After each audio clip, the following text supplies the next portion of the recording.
Bakit daw ang mga Katoliko ay mayroong tradisyon bukod pa sa banal na kasulatan? Bakit daw ang mga Katoliko ay mayroong tradisyon bukod pa sa banal na kasulatan? Saan naman mababasa sa Biblia na tanging Biblia lamang ang dapat pagsaligan ng ating pananampalataya? Ang sagot niya, kapatid na Rabel, doon sa nagtatanong na guest ay nasa uring patanong din pero naghahamon. Ano sabi? Ang sabi niya, Ang hamon naman natin sa kanila, kung tama nga yung kanilang premise, saan naman mababasa sa Biblia na tanging Biblia lamang ang dapat pagsaligan ng ating pananampalataya? yun kanyang sagot, hinahamon, no? Pati siguro lahat na ng mga lumalaban doon sa kanilang paniniwalang yun. Saan daw mababasa sa Biblia na yung Biblia lang ang dapat na maging saligan ng pananampalataya. Kaya talagang sa Iglesia Katolika, para sa kanila, hindi sapat ang Biblia. Dapat bukod sa Biblia, mayroong pang tradisyon. Akin na ang buong sanlibutan.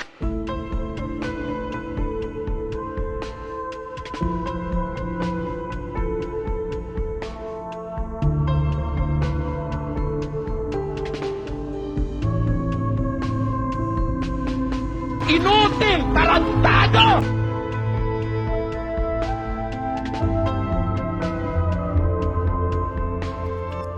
Na under sa domination ni Satanas. Take notice, I'm here already. Ako po si Gabon at ito ang Factbusters! Kaya bago muna natin simulan ang ating episode ngayon, iniimbitahan kita na isubscribe itong ating bagong YouTube channel, Factbusters PH, dahil yung lumang channel natin ay nahack po mga kapatid. Kawawa naman tayo, no? Pero pati rin sana ang isa pa nating YouTube channel, Takasuri PH, paki-subscribe din yan mga kababayan. Ako naman, sige.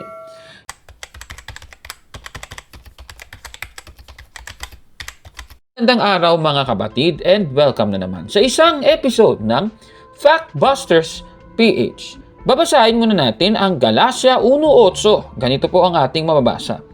Subalit kahit kami o isang anghel man na mula sa langit ay mangaral ng ebanghelyo na nasalungat sa ipinapangaral namin sa inyo, sumpain nawa siya ng Diyos. Klarong-klaro mga kababayan.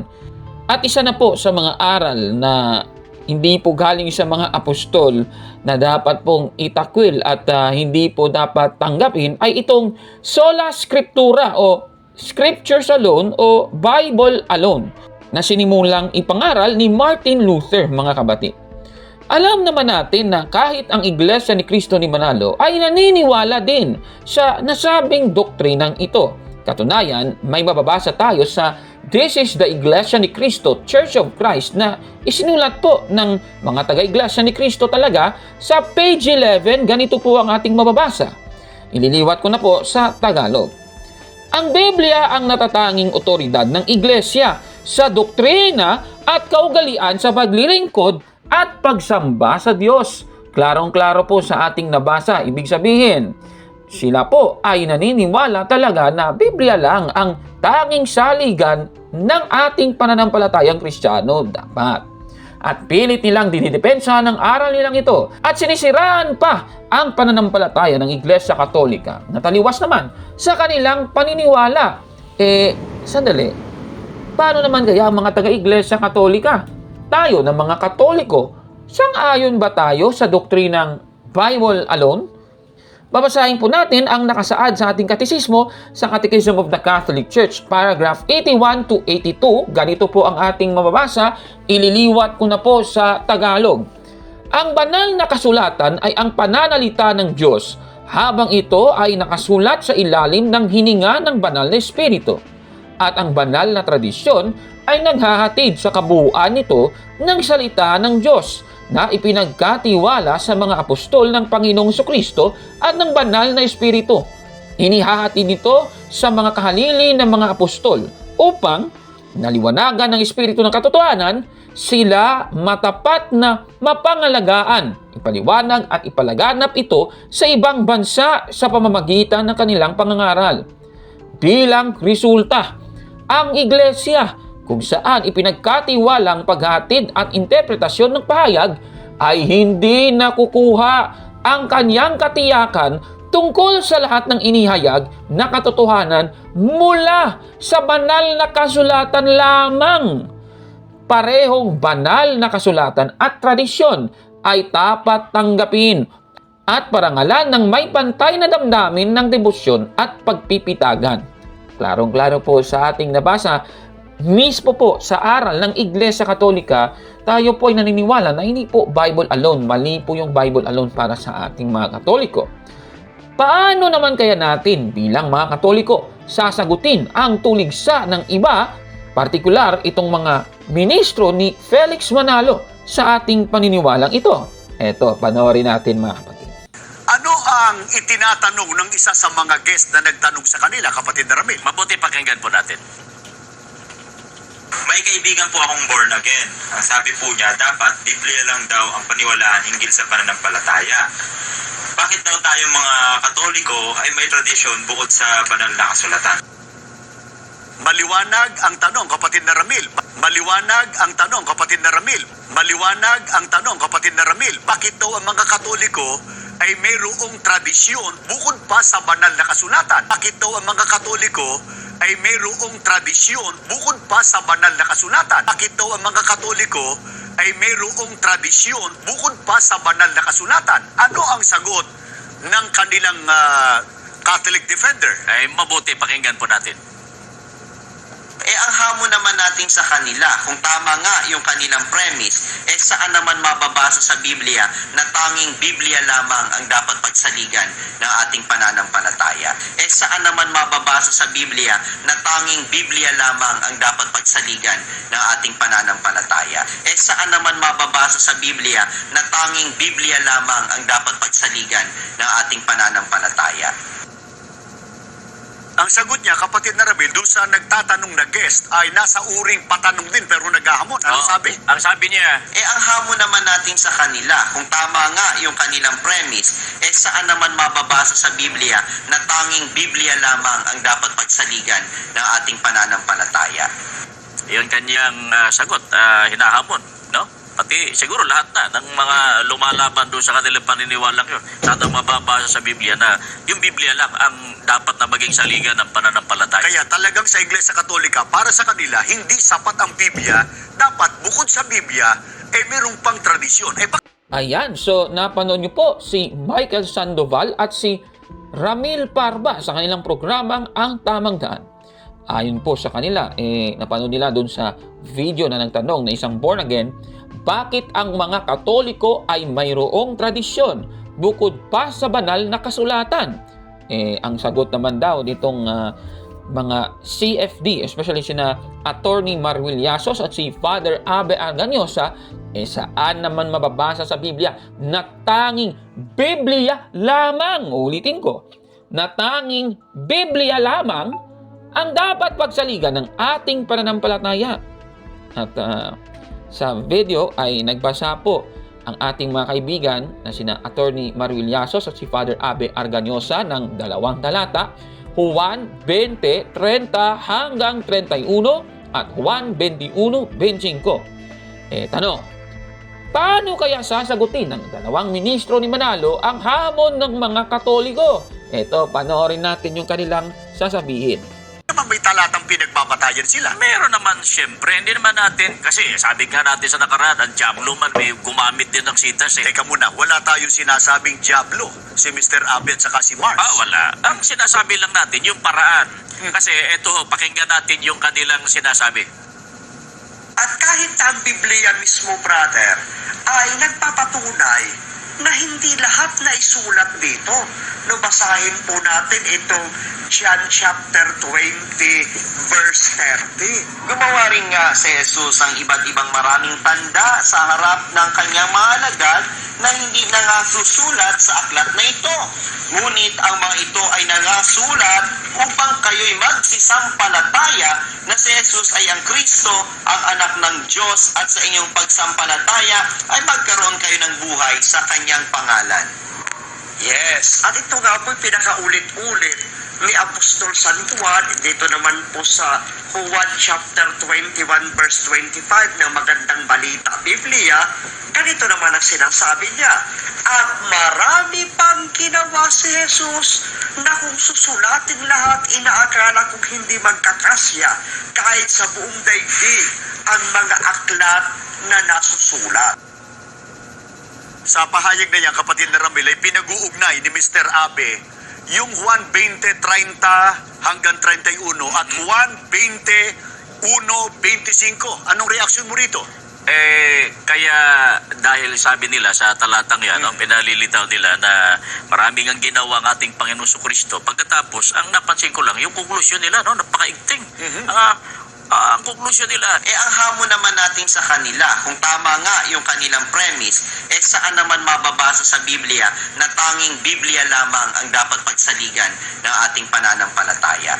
yun ang pinalilitaw nila doon sa after basahin nila yung talatang yun. Kaya para sa kanila, ang talagang dapat pagbatayan, Biblia at yung tinatawag na tradisyon.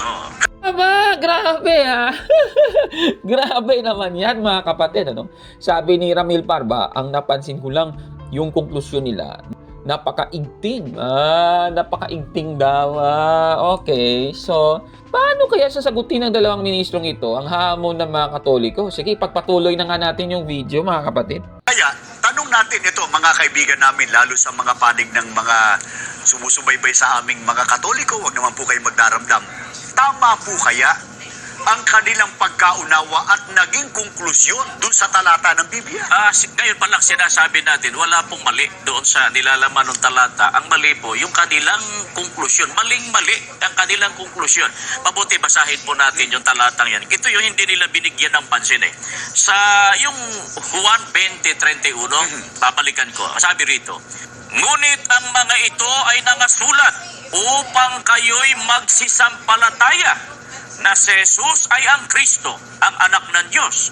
At sa inyong pagsampalataya ay magkaroon kayo ng buhay sa Kanyang pangalan.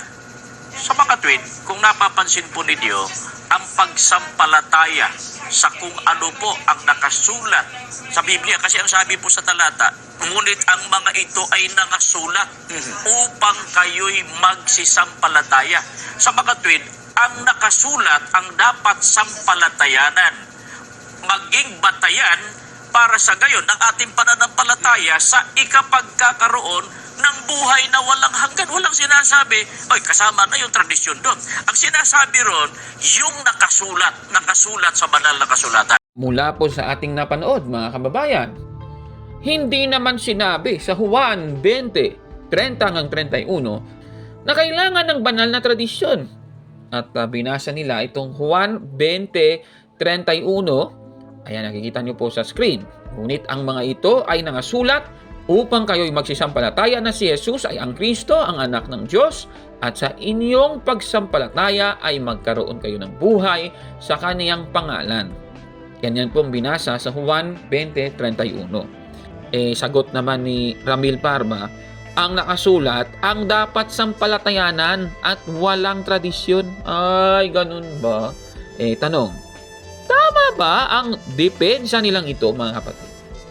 Kasi sa talatang kanilang binasa, dapat yung sa sampalatayanan daw ay ang nakasulat. So, dito po sa kanilang binasa mga kapatid, hindi naman sinabi ng talatang ito na ang mga nangasusulat lamang, walang lamang ang mga nangasusulat lamang ang dapat sampalatayanan. Tanong, ayon ba sa Biblia, Biblia lang ba ang dapat nating sampalatayanan? Biblia din ang ating tatanungin. Sige, basahin natin. Ikalawang Tesalonica 2:15. Ganito po ang ating mababasa. Dahil dito mga kapatid, magpakatatag kayo at manindigan sa mga tradisyong itinuro namin sa inyo sa salita o sa sulat. Napakaliwanag mga kababayan, klaro talaga na hindi lang Biblia, kundi pati ang tradisyon na itinuro ng mga apostol, na yung mga apostol na sa iglesia na itinayo nating Panginoong Kristo, ang ating dapat na sampalatayanan mga kababayan. Katunayan, sa unang Timoteo 3:15, yung iglesia na itinayo ng ating Panginoong Jesucristo na kung saan kaanib ang mga apostol ay ang haligi at suhay ng katotohanan, mga kababayan. Ibig sabihin, dapat yung itinuro ng mga apostol na nasa loob ng iglesia, at hindi lang po ng mga apostol, siyempre, yung mga kahalili pa ng mga apostol, mga kapatid, yan dapat ang ating maging basehan ng ating pananampalataya, mga kababayan. Siyempre, ang Biblia ay isinulat ng mga unang mga Kristiyano. Pati nga ang mga banal na tradisyon ay galing po sa mga unang Kristiyano din, mga kababayan. Kaya, base po sa kanilang mga inilatag na mga rason at sagot, Sa mga twin, kung napapansin po ninyo, ang pagsampalataya sa kung ano po ang nakasulat sa Biblia. Kasi ang sabi po sa talata, ngunit ang mga ito ay nangasulat upang kayo'y magsisampalataya. Sa mga twin, ang nakasulat ang dapat sampalatayanan, maging batayan para sa gayon ng ating pananampalataya sa ikapagkakaroon ng buhay na walang hanggan. Walang sinasabi, oy, kasama na yung tradisyon doon. Ang sinasabi ron, yung nakasulat sa banal na kasulatan. ang masasabi ko, busted! Yan! Nako, mali po yan, mga kababayan. Eto naman ang susunod na tanong. Paano naman sinagot ng mga ministro ng Iglesia ni Cristo ni Manalo ang paggamit po ng isa pang talata, yung Juan 21:25? Eto, panoorin po natin sila, mga kapatid. Kaya anong reaksyon natin doon sa kanina ay ipinarinig natin, sabi nila.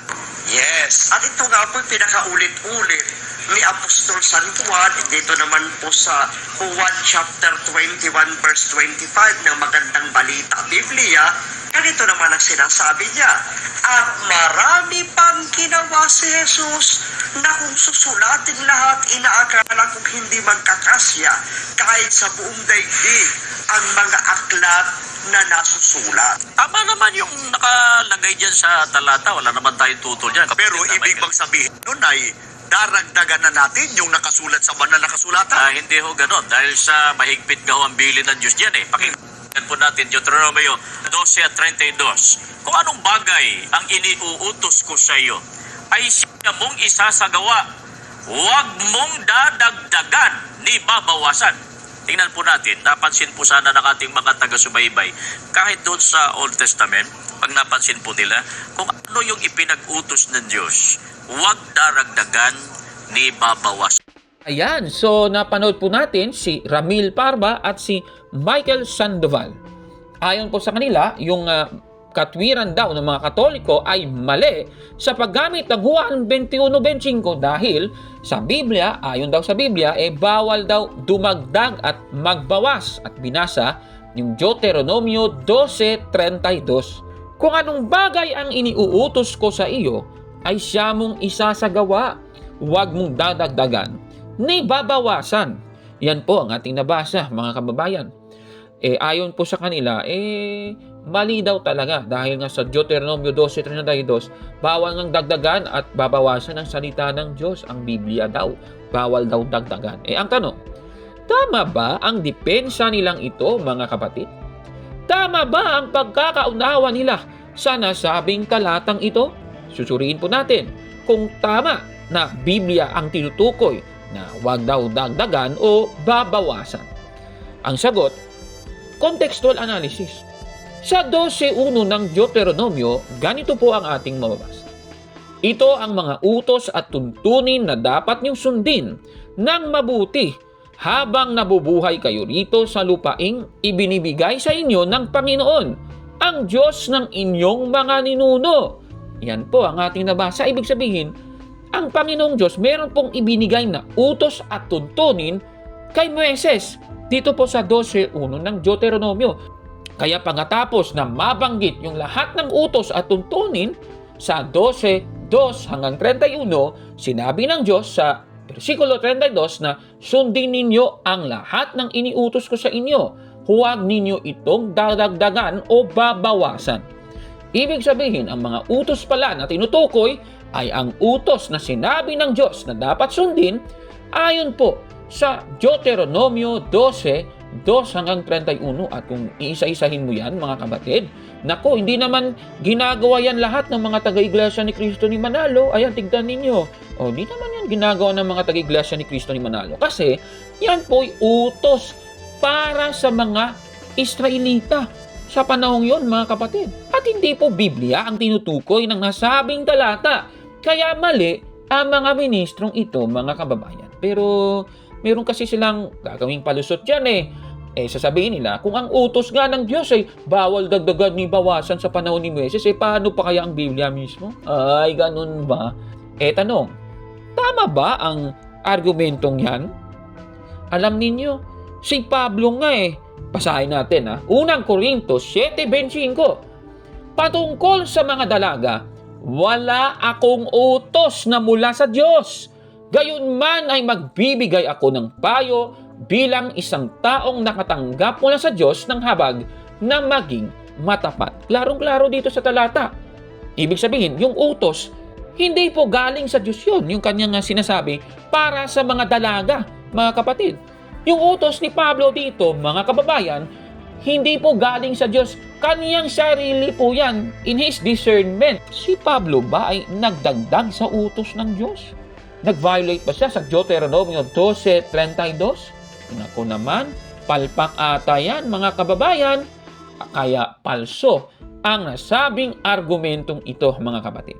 Tandaan natin, si Pablo po ay kabilang sa iglesia na itinayo ng ating Panginoong Jesucristo na siyang haligi at suhay ng katotohanan.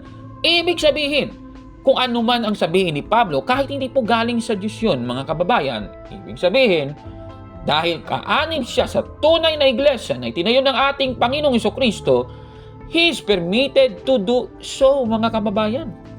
Klarong-klaro naman po. Mali daw yung katwiran ng mga Katoliko sa Juan 21:25. Tingnan po natin, napansin po sana ng ating mga taga-subaybay, kahit doon sa Old Testament, pag napansin po nila, kung ano yung ipinag-utos ng Diyos, huwag daragdagan ni babawas. Palpak po yan, kaya busted yan, mali, palpak, nako. So, yan po ang ating unang bahagi ng ating episode ngayon, mga kababayan, tungkol po sa doktrina ng Scriptures alone o Bible alone. At dapat po yan, ayon sa Biblia, sumpain ang aral na Bible alone o Scriptures alone na pinaniniwalaan ng halos lahat ng mga protestanteng sekta na alam natin, mga kapatid. Ano ang masasabi ninyo sa ating episode ngayon? Comment down below, mga kababayan. At kung like mo ang video na ito, paki-smash ng like button at mag-subscribe na sa ating YouTube channel, Factbusters PH. Kaya, huwag maniwala sa sabi-sabi. Check mo na kung fact nga talaga. Hanggang sa susunod na episode. Ako po si Kaburno at ito ang Factbusters.